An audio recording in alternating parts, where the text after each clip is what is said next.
Wonderful, wonderful. Well, here we are at the end of day three, the close of day three here in room one for World Unity Week. What a amazing day of oneness it's been. We just had the most gorgeous panel all around the Cosmic Madonna.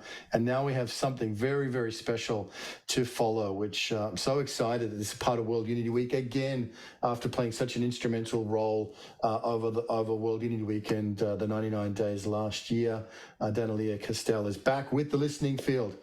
So let me say this, the title of today's program, which is nature and the recording in progress oneness.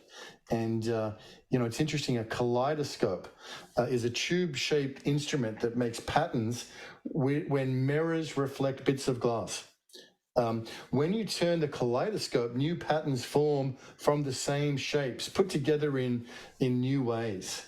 So we're going to be exploring that today with nature and the kaleidoscope of oneness. Tonight we have Daniela Castell from the Listening Field, Hilary Van Welter from the Mad Hatter Summit, and Shrouk Gamal by video from Yellow versus Blue. These three women are from very different walks of life and are exploring how their initiatives support the formation of new patterns of oneness and transform life as we know it through the current portals of nature as the environment, mental illness, and mental health struggles. Daniela, it's so great to have you and the listening field back in World Unity Week. Thank you so much, Ben. It's an honor to be here. I would like to acknowledge, first of all, that I am on the unceded territory of the Snuneymuxw people in Nanaimo on Vancouver Island, British Columbia. I also wish to acknowledge all of the people, some of whom are here with us, and all of the nature elders around the world who have been instrumental in developing this listening field. And there are more coming to be part of the listening field team in its transition. And I just really hold my hands up to each and every one of us who have created this magnificent vehicle for interbeing connection. So I welcome the slideshow to begin, and I'll take you on a little journey.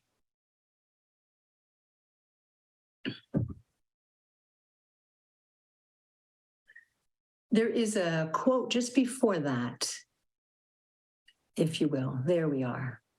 So oneness, meaning unity and wholeness. And then one of my most favorite quotes in the world by David Spangler, who said that for humanity, wholeness is the goal and partnership with nature is the pathway. So next slide, please. So the listening field is a co-creative field. Maybe next slide, please. Here we go. So the listening field is defined as a ceremonial space in which humans and nature elders come together. And it's simply like a Zoom room like this. And when we invite the nature elders in, then you can communicate with them and you can co-create with them. I'm just going to there we are. And so the origins of the listening field were, like many things, born during lockdown, during the pandemic. And I had been building relationships for many years and visiting my nature elders in person. And of course, when lockdown happened, we could no longer travel. So I soon discovered that because we had built these deep bonds, that I could open a ceremonial space, invite them to come, they would, and we could continue to dialogue. Of course, I soon discovered that we can all do this. And so in 2020, I was mostly opening water fields, and some were with group. In fact, the very first one, which was with a group, connected with World Unity Week in 2020, Water Day. And then mostly for the rest of the year, they were private listening fields. And so I began to understand that there was this wealth of wisdom within our nature elders and within the fields we created with them that we could access if we only asked. So 2021 saw the water field evolve into more of an eco-social research format. We were going inside the waters of our own body to dialogue with the waters there and consult about the ethics of behavior.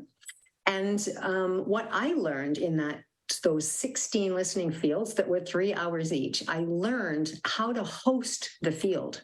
not hold the field, but host the field. And then I also was instructed by the elders that the nature or the characteristics of the listening field are that it's open, emergent, responsive, and evolving. 2022 arrived and the listening field went global. And some of you were absolutely there and very instrumental in this part. And so there were three firsts for me with the listening field. So we got our first mission, which was to organize the partnership ceremony on June 18th of Humans and Nature Elders, which we did. The first partnership, so partnering with Unity Earth, with Ben, with World Unity Week Community, and with Eco-Governance. And then the third first was to actually receive our first commission for consultations. And that was from Dr. Shelley Ostroff and an invitation to hold a series of listening fields, 7 in a row, one for World Unity, one for leading up to Peace Week. And in that, we were consulting with the Foundations of Life and the 7 core needs. And again, as some of you know, magic just flowed from that. Just profound messages and wisdom came from the elders. And so this brings us to 2023, where the listening field is evolving again, and it's evolved from an event to a social enterprise. And we're in the middle of a branding process right now and website build with a young agency in Toronto called Salt Plus. And yes, we are opening listening fields with our branding agency, with the nature elders, and involving them in the process around determining symbols and colors and energy. Next slide, please. So essentially what we're discovering is that the listening field is a concierge service. Could you have the next slide, please, Paul? It's a concierge service. And basically what we do is we organize these ceremonial dialogues for humans and nature elders who wish to explore the frontiers of co-creative partnership, to conduct joint research, and to also discover new frameworks for current issues. Next slide, please. So who are the nature elders? Well, the obvious question is these are the rocks and the trees and the mountains and the rivers and the lakes and the streams and the clouds that we all know and love. And the nature elder term is just a subjective term that I invite all of us to use to describe these relatives. And I coined that phrase in 2020 when I began to talk to other people about what I had been doing. And so what is also clear, I know for many of you already, is that these nature elders are sentient, they're intelligent, and they're willing and able to communicate with us. And then the other thing you'll notice in my PowerPoint presentation today is that I always capitalize the names of nature and also the nature elders. And that's a form of respect for me. And also just to mimic that we capitalize our first names. And so I offer that same respect or salutation to the nature elders. Next slide, please. So why do the nature elders come into the listening field? It's really simple. God help them. They love us. They love us and they wish to help. And we love them. And when we call them, they come. In fact, one of the most common things that people say after they've done their listening in the field and they begin to share is the nature elders, the first thing that they said was, "Thank you for inviting us. We've been waiting." We hear it over and over and over again. Next slide, please. So there's 6 steps in the listening field experience. One is to hear the call. The call comes through a human. It comes from a nature elder to a human. It can rise up in your own heart, but there's a call, there's a reason, there's a purpose, there's a focus. 2, preparation and consent. Consent is really important, meaning that I always ensure that the nature elders involved in the consultation are willing to be present. And so that's a very important step. And if they aren't, then we're asking who would like to come forward to be in this dialogue with this particular consultation. Step 3, the listening field session itself. Step 4, documenting the messages. This is really important. We receive a lot of beautiful information, and there's a wonderful process to be able to distill what messages are really appropriate for this particular consultation. And then for step 5, the interpretation and the meaning making, one of the things we're really understanding is that the energy signature, there's an energy signature that comes with these messages. And it seems to be connected with holographic knowledge. And because of that, it takes time, it takes focus, and takes deep listening to actually discover what the meaning is behind this message, and then to interpret and apply it and strategize it for the particular situation. And that, of course, brings us to step 6, which is develop and integrate strategy. Thank you. Next slide, please. So what is the call of the listening field? It's really, really simple. Show up, listen, trust what you hear, allow yourself to be changed, come into co-creative partnership with the nature elders in every aspect of your life and in every realm of society, education, business, economics, etc., healthcare, and more. Next slide. So what excites me the most about the listening field? I never know what's going to happen, who's going to show up, who I'm going to meet. This is a perfect example. This was a consultation on biodiversity, and octopus showed up for this individual. They never had a relationship before, had never had a conversation with them at all, and boom, octopus showed up like this big in this person's conscious awareness and received this beautiful message. So the other thing that's really exciting about the listening field is that once the field is opened and other people have invited in their nature elders, you can actually meet and communicate with the nature elders that are in the field. So I, for example, when you saw that picture of the beautiful waterfall for the mission, that's Grandfather Iguazu. I met him in a listening field, but he was brought in by my friend Andrea, who lives in Argentina. So that's also a really exciting thing. Then the last thing I want to say about this particular slide is that we can all converse with the same nature elder and receive very different messages. And so that also has a value that I'm going to speak to in the next slide, please.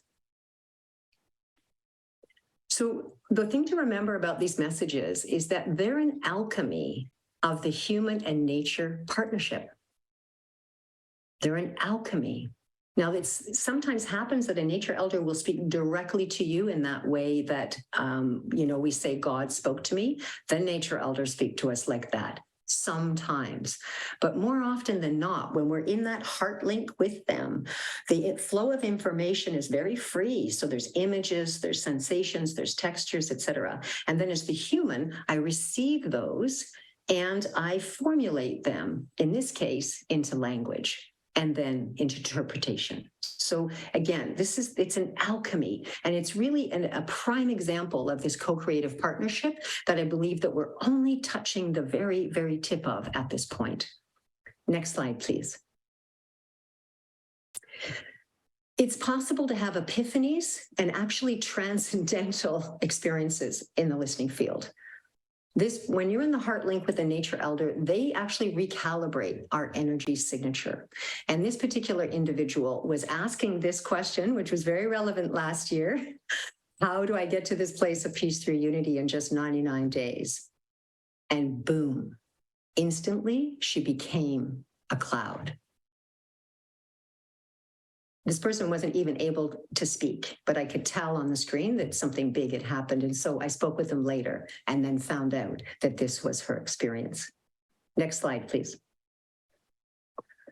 This message is what I call a pattern interrupt, or a Zen koan, and I still haven't unraveled it. Fresh, clean air. And this was part of the 7 core needs. The question was, how do we ensure that all humans and animals have access to fresh, clean air? This is what someone heard. What you do to me, you do to yourself. What you do to each other, you do to me. Zen Master Air. Next slide, please. So why is the listening field urgently needed right now? 1, we have a wisdom gap. We've been living inside a paradigm, a way of thinking that's, very siloed. Human has been living separate from nature, at least non-Indigenous people have. The nature elders are literally standing by and waiting to fill that wisdom gap with us. Interbeing communication. The field itself empowers all of our ability to hear and feel and communicate. Even my level of nature communication is up-leveled in the listening field. So the potential to help people actually wake up inside their own connection is really high. Youth are really struggling these days, and youth need allies. And this is a call that's getting louder and louder for me in my own world. And so making it easy for youth to connect with nature elders like trees who are reliable and stable and loving and reflect us in our fullness and our wholeness. And the trees are not part of the dissolving paradigm. So again, this is a whole potential, I believe, for providing support for youth that's actually empowering. And it's not coming from a human-only source. Next one, bust separation illusion. Let me tell you, the minute a nature elder talks to you directly, that idea that nature is a resource, or water is a resource, or a tree is wood or lumber, that's over with. That's not going to happen. Oh, can we go back to the other slide, please, Paul? So that illusion is separated. And once that's happened, we know that we're connected. Co-creating a new earth, we're doing that. The new earth is rising. I believe that we need to have research and consultations with the nature elders in order to ensure truly, not only that we don't make the same mistakes again, but that we go even beyond, that we really start to step into the potential that we were designed as co-creators, full co-creators with creation and with the nature elders. And then lastly, the living library of nature wisdom. This piece is part of the vision. I was given this instruction early on that we are to create some kind of a repository, like a library, for these messages that we receive from the elders, so that they are indexed and they are available for anyone to access when they need them. Thank you. Next slide. So this is a message that I'd really like to take a moment for us to just really breathe in. It comes from some of the most profound nature elders I've ever had the absolute humble pleasure to even be acquainted with. And this is the Council of Muir Grove. It is 12 sequoia trees living in Sequoia National Park. And these elders are heart bonded with a woman named Esther Penner, who lives in Los Angeles. And this is the message that they gave, one of the first ones that came through during World Unity Week, day one. We are all unique life expressions living as one. Allow our electromagnetic frequencies to align. Give and receive life as one. And again, you can see how almost every sentence here you could meditate on for a few months to just really deepen into, what does that look like, as an incarnate being? What does that mean to me? Next slide, please. So what's the call right now? The call from the nature elders is to bring the listening field on land.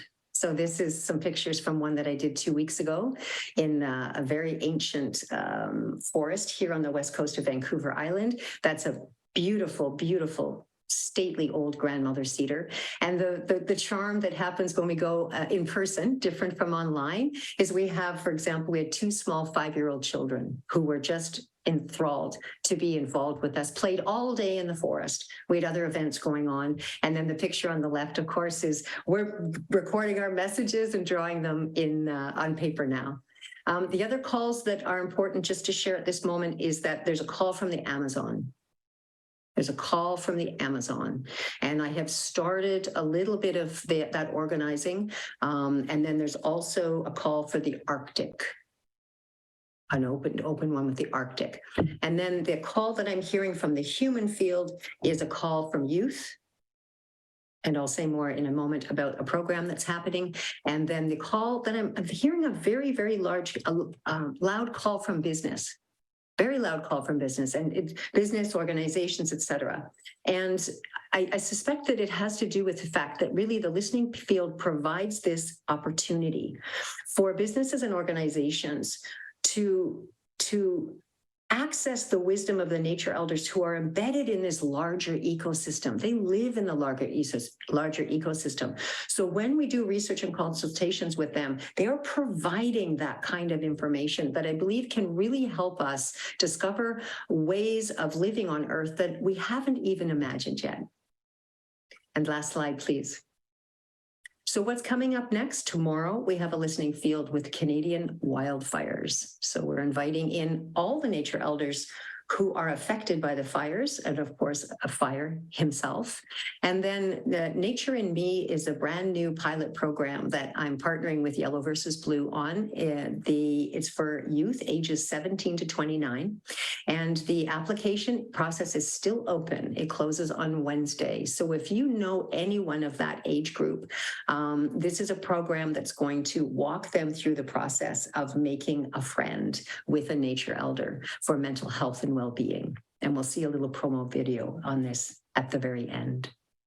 So that's what I have for you today as a presentation. And I just love to reinforce the fact that I really believe that everything is possible with nature elders through the heart bond.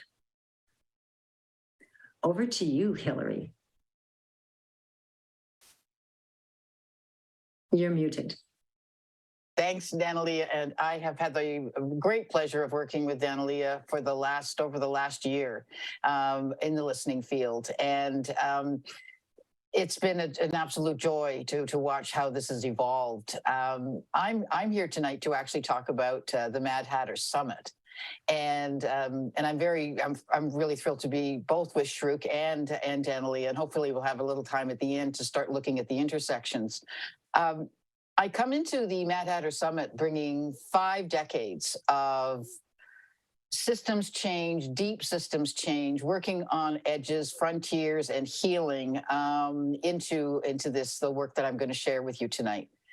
I've been inspired by my youngest son, and who has been betrayed and traumatized by the mental health system. And I have learned that he is one of probably thousands and maybe millions who have been subjected to treatment that is not appropriate with the nature of who he is. And many of the things that Danalia talked about just now in terms of listening to the trees and having them talk to you and talk back are things that people like my son have been locked up for. So I think that it's time that we had a really good look at where the possibilities are for shifting. And with this inspiration, rather than being trapped inside a victim's place, I chose to do something. And so in the pandemic, I co-founded an organization called Call to the Mothers with 2 other people, Brett Wachowski and Ramila Verma. And we undertook research to look at where were the tipping points of a broken system, where were the pain points, but also where were the new possibilities. And we conducted a beautiful pilot in Zomba, Malawi in March of 2022. At the same time, we ran a series of online research, and finally came to the conclusion that we really needed to mount a significant effort to explore some of the findings that we had found. So if you could start my slideshow, please. So this began with the Mad Hatter Summit, and we are birthing what we call the next paradigm. And it was going to be happening on August 12th, 2023, and I'll be telling more about that, but a little bit more about the background. Next slide, please. So we asked ourselves a series of questions because this was what was coming to us after doing the research we did.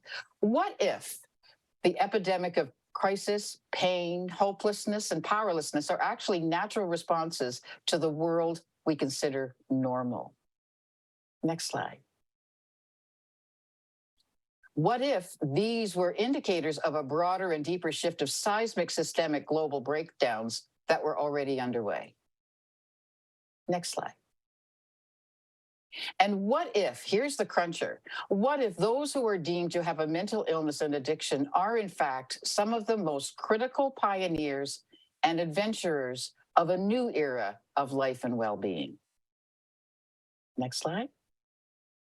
And what if these individuals bring new genius to transform intergenerational and collective traumas so that we can all co-create a better world for all? Next one. And what if the solutions we so desperately need are already percolating all around us? They're already here. We just need a new context in which to see them. And here's the real one.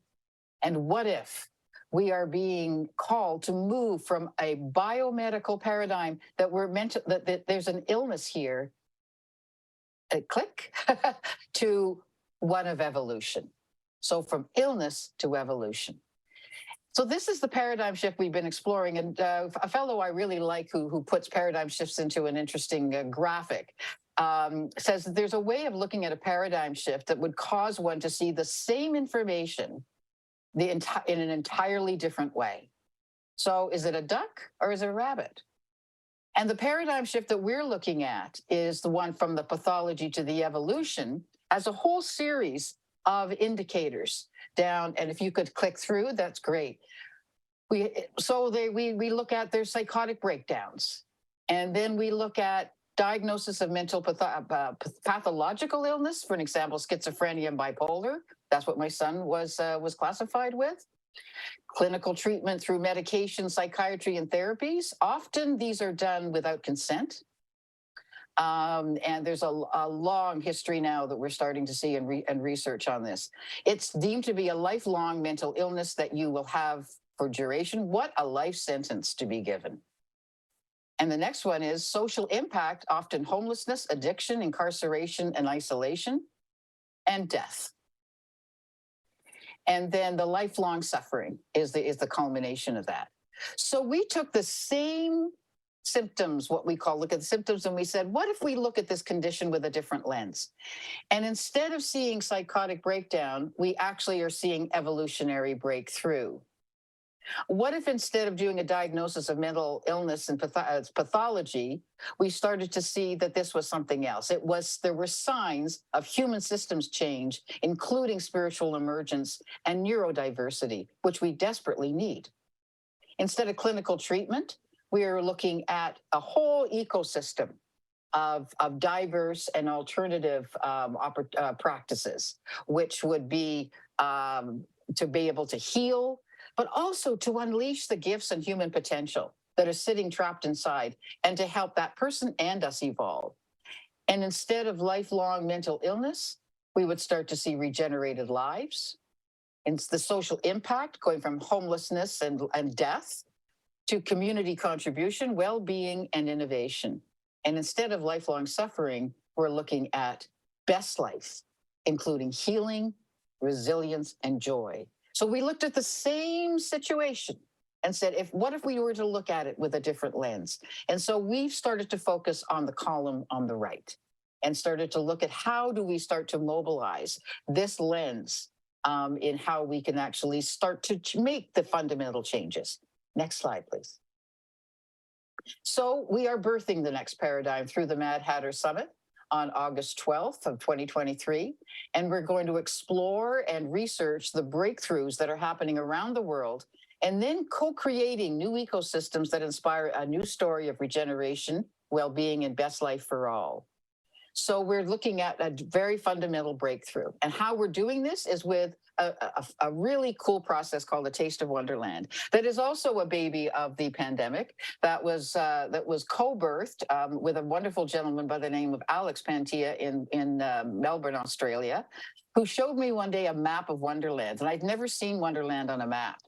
And I thought, wow, this is a really cool treasure hunt to look at it on a map. And so I took the various areas on the map and I created a process. And and this is a process of discovery as well as co-creation. So we'll click through it and see the various stages.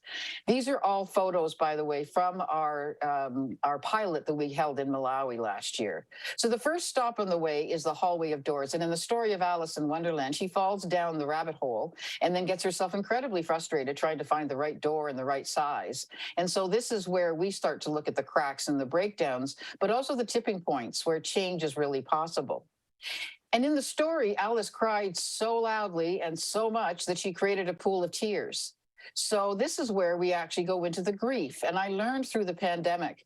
I've designed processes for, again, 5 decades, but I found how important it was to honor and recognize the grief and to allow for the vulnerability of the grief. And so we look at the grief and what's dying, but also what's waiting to be born. And in the looking glass, we start to look at what are some new possibilities, some new wow ideas, some new modalities. And then what we do is we put them all together, next slide, please, in the Mad Hatter Tea Party, where we take an element from the hallway of doors. And if you want to click through, we've got pictures that go with this from the pilot. Thank you. We take an element of the hallway of doors, an element from the pool of tears, an element from the looking glass, and bibbity bobbity boo. What do you get? A new idea. And this is how the process that we tested this in all 5 kinds of places. This is how we generate next paradigm projects. So what we're going to be doing on August 12th, if we could, next slide, please. Sorry, I'm ahead of myself. This is an example. No, next slide. That's great. Thank you. This is an example of one of the ideas that came out of our research was that one of the, so could you go back? Just one sec. One of the issues is that crisis intervention is really critical. And often now we just have so many issues that we have with police and whatever else. That was a very different unit that was designed. And so we're running these Tastes of Wonderland in 5 different locations around the world simultaneously on the same day, just like Live Aid. And then we're going to have a virtual one. And then we're going to curate all of that. And next slide, please. And we're going to actually start to mobilize a change because we all know at least one person who, like the salmon, needs to find a pocket of air that takes them against the mainstream current to the place where they can create new possibilities. And next slide. And the Mad Hatter Summit is the precious pocket of air that can actually save lives. And the final slide is looking at that the Mad Hatter Summit is part of an ecosystem where we are sparking Wonderland. We are then have a whole infrastructure around Wonderland for incubating, and then we finally have a Mad Hatter. We have a studio, which I will talk about if we have time. So thank you. That is the Mad Hatter Summit. Thanks very much. Going back to Danalia. Ooh, thank you so much. Just want to move my body and digest some of that, all that color and all that opportunity. Thank you, thank you, thank you. So I'd like to just introduce Shrouk Gamal. She is the founder of Yellow versus Blue, and she is very adept at speaking for herself and will do so in the next 5-minute video. I just wanted to acknowledge that she is currently probably in the air flying back from Norway. She's been at a small island there as part of a youth intercultural conference. And she's been at the Thorvald Stoltenberg seminar at Utoya. And they're there to explore challenges and opportunities in diverse societies, helping young people build open and tolerant societies. And this is also part of the work that Shrouk does as a young leader. And so let's hear from her directly.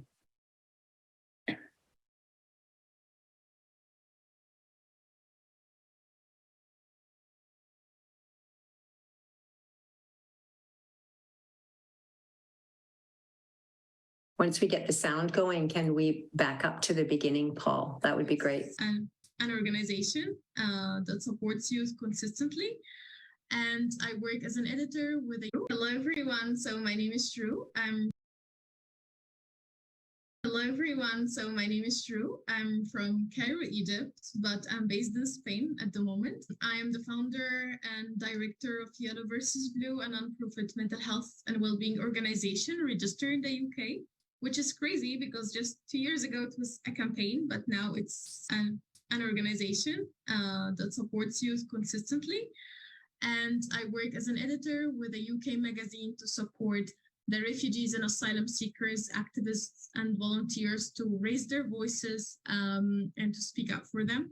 So I'm super glad to be able to have the chance to speak with you more about Yellow versus Blue and why it started, what we are doing.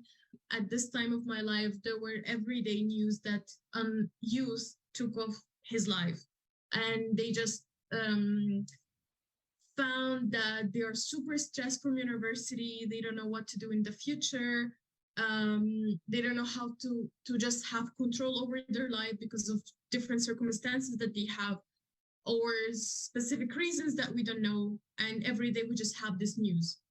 Youth committed a suicide over Cairo Tower. A youth, so they were even choosing places in Cairo that it's literally not going to give them any chance to be alive after committing the suicide. And it was super devastating. And so I thought about like, what's wrong then? If every day we're getting news that there is a young person is taking away their own life, then what do we have in the future in Egypt or even in the world? I started the fellowship with them.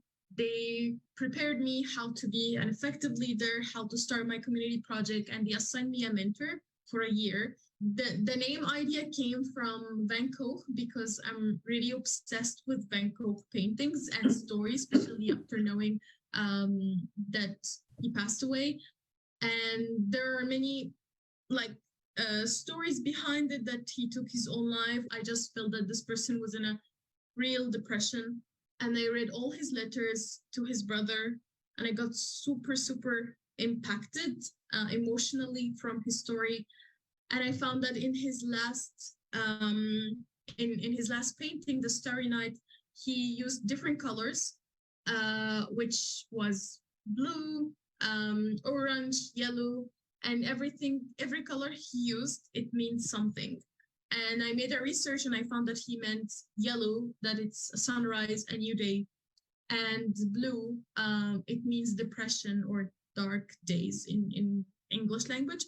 And we did amazing campaigns, podcasts, story campaigns. People were coming from different backgrounds, sharing their stories, why they are struggling with mental health, and what do they need from people to start supporting. And then since this time, Yellow versus Blue never stopped growing. And I don't know what's happening, but I just find that everything is just pushing Yellow versus Blue to keep going. Many people don't know yet that Yellow versus Blue is a place that we are working on the roots of the young people. So we make them feel that this is a space for you to feel safe, to find new ways for you to survive. And after surviving, you're finding the beauty in the world to keep living and to keep shining. We have published a book about mental health. We give space for people to write and to show their talents are writing. We give space for people to start creating short films about mental health struggles so that it can be more interactive, so they express their feelings and at the same time they raise awareness. We keep going with our artistic programs, nature, with Danalia, and the youth exchanges that we're making. What excites me the most is that how it's growing so fast and with quality, not quantity. So seeing how like many programs we have done, but how the impact is super, super doubles than what we expected, and how the youth are going to implement this project and actually using the knowledge that they got. So it really makes me super excited to just keep walking on the same rhythm, not to go so fast, not to go so slow, but to go the same way that we're going, with quantity, not quality. So I'm super proud of that. We want a world with youth feeling safe to express their feelings, their emotions, to know that there is a safe space that they can go to. And if there is not, they can have themselves as a safe space for them. In the next 5 years, to have Yellow versus Blue space, I don't want an organization that looks professional, that there are employees, but I want a mental health space. I just really imagine it right now when I'm speaking, that I want this space in the nature, that people can gather and connect with nature and themselves at the same time.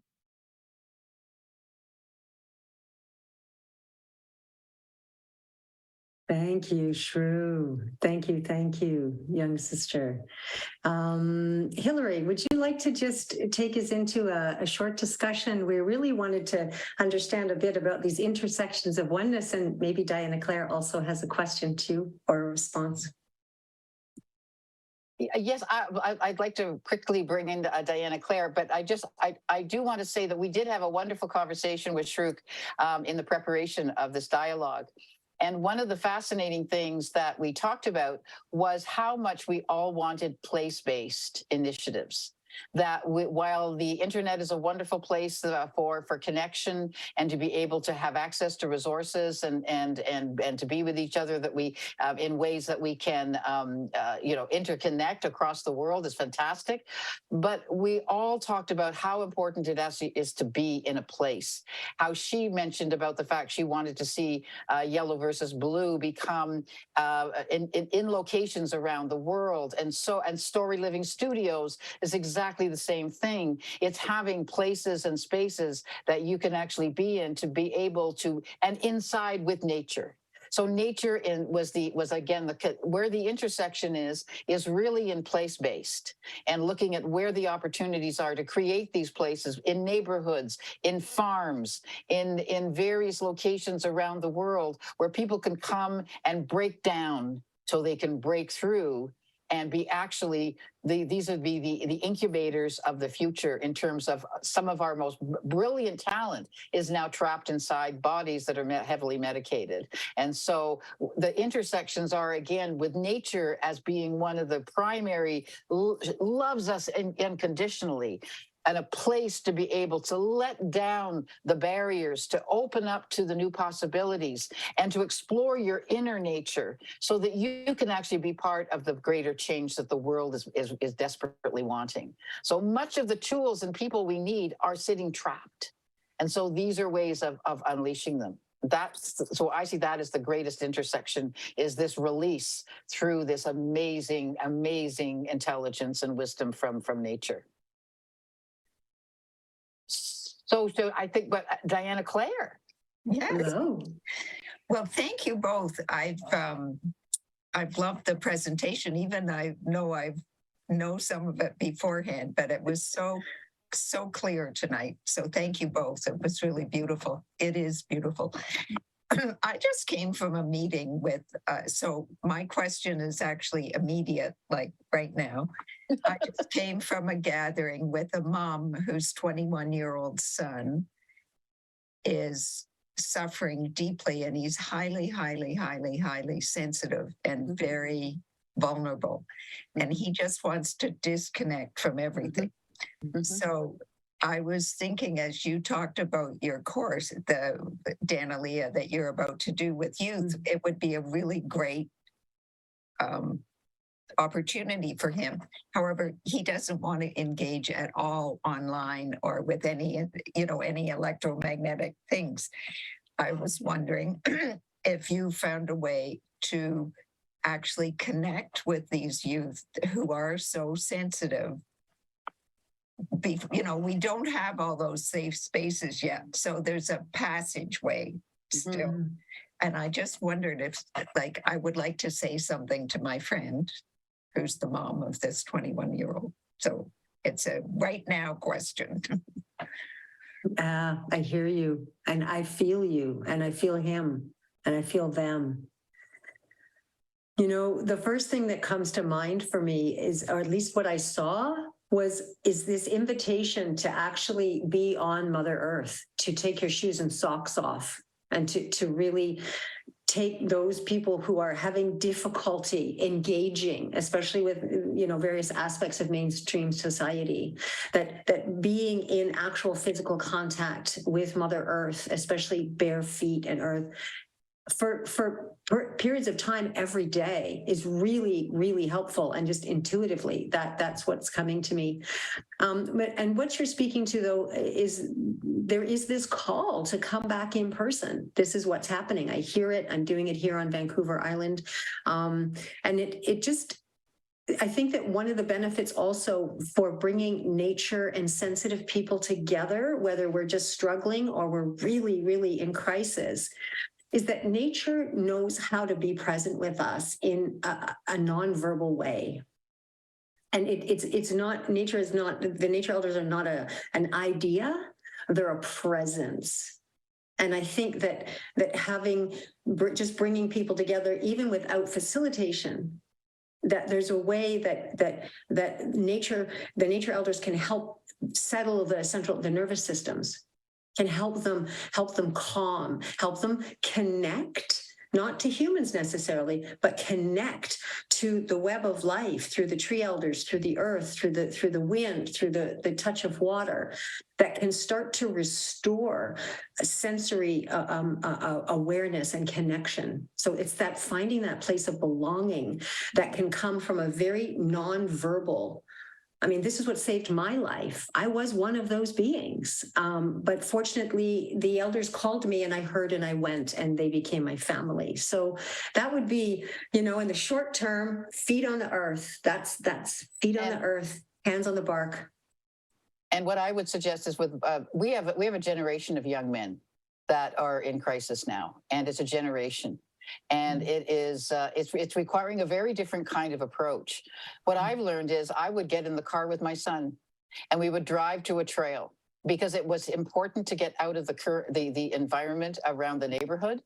And we would go to a different place, a different trail, and we would walk, and we would take the dog, and he would walk, and he would walk, and he would walk, and not necessarily with me, because I can't keep up anyway. But we found we would go to different locations and we would try different outdoor spaces because it's the variety that is needed. You don't necessarily want to go in your own backyard, but you do want to see, you do want to go to a lake. And then maybe the next time you want to go to a valley. And then the next time you want to go, and the more that there's the variety of outdoor spaces provided with the opportunity, as Danalia says, to be in nature will talk. And it will guide to the next stop. But also, Diana Claire, have them call me, reach out to me because definitely the young men situation that I've been through for many years is one that and it gets to a point where gradually you're ready to have conversations with other people. But right now, as a mom, it's being the mom, driving. Driving like you used to drive them when they were 8 years old, and take them to different places and experience different things in nature. Thank you. Thank you, Hillary. So we're coming up. Are there any other comments or questions before we play a last 2-minute video? We do have a little extra time, don't we? Because we started late. That's true. Yeah. So we're absolutely open to comments or questions about any of the presentations or, the intersections of oneness between the three projects.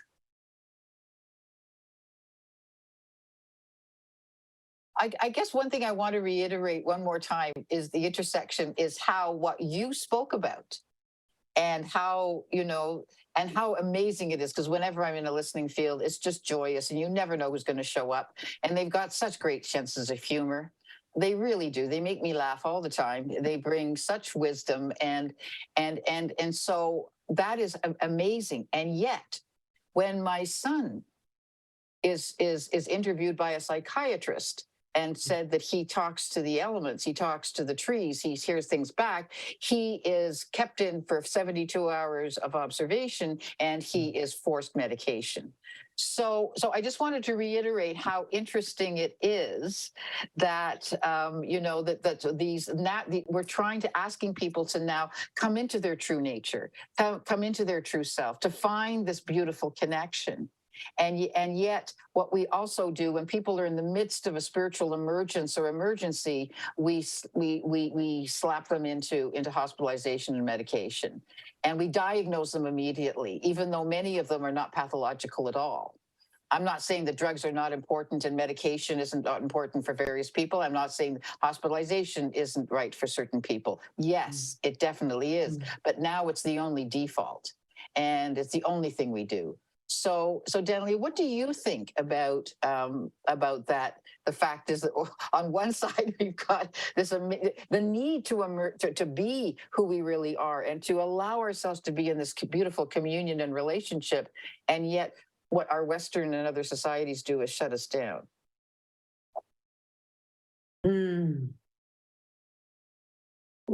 Tell me the question you're asking. So I'm asking you what you're like. There's the intersection. Is that where the listening field is the place to be able to really explore this beautiful relationship, to be in communion with the nature elders, and yet the mental health system is saying that is not an appropriate relationship to have. Understood. I do really feel, especially in this context, that the listening field can be very instrumental in helping to both normalize telepathic communication and interbeing communication, to normalize it, and also to bring this kind of knowledge and information into more mainstream recognition. Our indigenous cultures and people are, that kind of knowledge is now being recognized more and more. So we got scientific, we've got the indigenous or traditional knowledge. I think that the listening field and listeners like us, nature communicators, we're accessing more current knowledge. I would almost venture to call it evolutionary knowledge. Because, the one thing that's clear about the messages that I've mentioned or touched on already is that when we receive multiple different answers to a single inquiry, it's not only is it pointing to the diversity of knowledge and wisdom that's available, but it also kind of busts that illusion that there's ever any one right answer. Mm-hmm. Right? In science, they tend to want to find a right answer and then make sure it's repeatable. And then, oh, great, we have something we can repeat over and over. But I don't know that necessarily that's very helpful at this time where we're evolving so quickly and so fast. We actually need current information and current knowledge. So I think, again, as I said, the more we talk about nature communication, the more we demonstrate how normal and natural it is. Then we start to relax around. Right. Yeah. And I think what that intersection point is so beautiful is it's both evolution. They both, you're talking about evolutionary wisdom that is coming, that's being very current on current day and current situations, that comes from ancient places, but it's very modern context in which it's being brought. At the same time, the individuals that we deem to be the evolutionary navigators that have been deemed mentally ill and diagnosed with disease are in fact the evolutionary navigators. So we're both, again, the intersection point of oneness is evolution, which I think is a really, really important and critical point. And the whole idea of what you talked about diversity, being neurodiverse and having a range of different ways in which the brain patterns and the body patterns. And we also look at the fact the brain isn't only one element. We've got the three brain system. So we've got the head, heart, and gut. And being able to really work with that system in terms of understanding, tapping into the uniqueness and diversity, energetic and neurodiversity that's available, and finding tools and environments that support individuals to, first of all, they have to release the trauma of being treated in the system and society the way they have. And then they get ready to be able to come into their gift. And again, I think nature is there as such an incredible, loving guide and mentor and relative. Like none of your own relatives may want to be around you, but at least grandmother tree wants to hang out with you. And sometimes that's the saving grace. Oh, yeah, I know that in person. And, just to bring it back to our theme as we're coming to the close here, is that we're really talking about wholeness, remember? So there's been parts of us that we have said, no, that's not okay. Only this is okay, right? So coming back into wholeness and the oneness. And I loved there was something you said in one of your emails, Ben, just, about oneness, about, embracing our differences and those that are different, And so I was thinking about a recent case study around endangered species in which we opened listening fields. And it turned out that the ugly, small creatures living at the bottom of the ocean, they had this wisdom and wanted to be heard. And so I thought of them when you mentioned them, Ben. Well, the other thing about them were because they were very loud, and they said that don't ignore the uglies, and it made a lot of sense because the uglies were given the best wisdom because nobody wanted to go near them. So they could hold on to as much wisdom as possible and be safe. It was safe with the uglies because nobody was going to go look at them.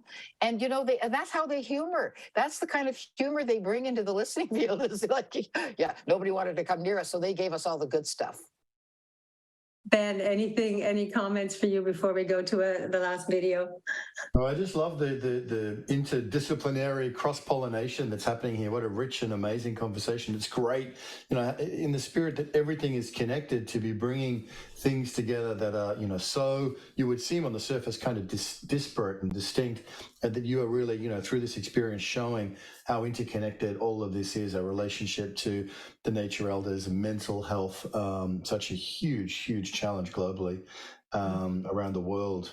So thank you so much for bringing that all together. In terms of the ugly ones, I had the privilege just recently of being in the Serengeti in Tanzania, and they have the famous Big Five, which is the rhinoceros and the elephants and the lions, etc. But they also have what's called the Ugly Five. And the Ugly Five is the hyenas and the vultures, and they're not the most looking. I don't know if the warthogs qualify. I can't remember, but as we know, the ecosystem really the role that is played by the so-called Ugly Five is just as powerfully important and impactful as anybody else. So here's to the ugly ones in the deep and up on high and everywhere else. And thank you so much for that, Danalia. And it was just amazing to have, you host the listening field here again in World Unity Week, and to bring Hillary in the way that you have, and to host this conversation also with the beautiful video there that we had from Shrook Gamal. So really great collaboration coming together, beautiful stuff. I think there's one more video to play, but thank you. This has been a beautiful session. Thank you, Ben. Thank you for inviting us. So yes, what we have is a promo video for Nature and Me, and this has been put together by Ahmed. And Ahmed is one of the volunteers. Everybody's volunteer with Yellow versus Blue. It's incredible what they're doing. I'm so thrilled to be working with them. So this is a 2-minute little gem that is to promote the Nature and Me pilot program. So take it away, Paul.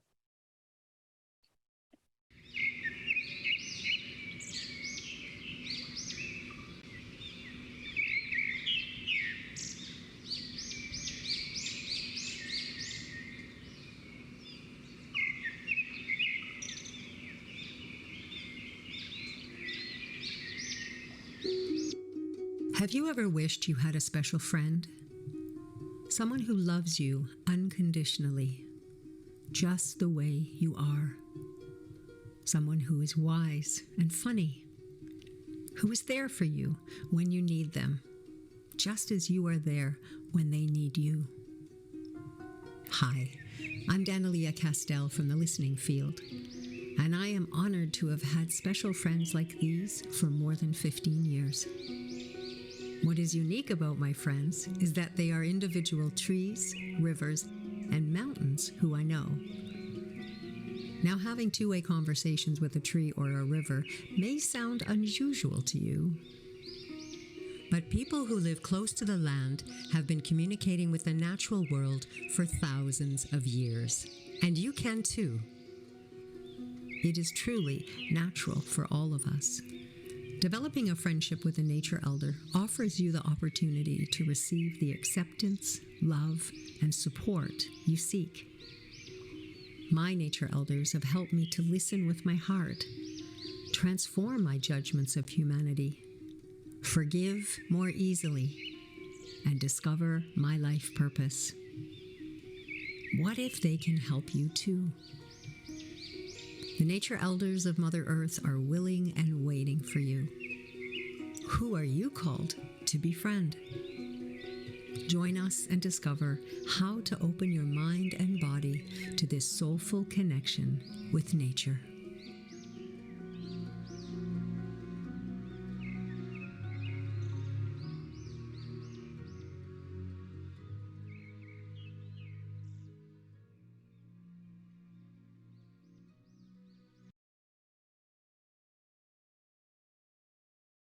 Nature and Me. That was beautiful. That was just exquisite and gorgeous. And we've called up Mary from the Zoom room here because I don't know if you can do a whole picture just quickly, Peter, there on Mary. I want to see this extraordinary tree. There we go. There we go. Have a look at that. I didn't want to finish today, Mary, without giving you an opportunity to, my goodness, have a look at that. Could you tell us a few words about this beautiful, this amazing being? Yeah. Absolutely. This is one of my nature elder friends, and she's called the Angel Oak. And she's on Johns Island, which is right off Charleston, South Carolina. She's quite famous. She has her own Wikipedia page, and you can go visit her. But she is considered one of the biggest and oldest southern live oaks east of the Mississippi.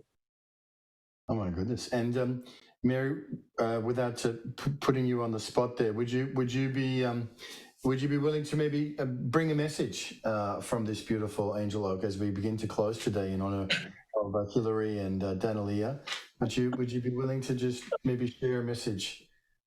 Okay, let me see.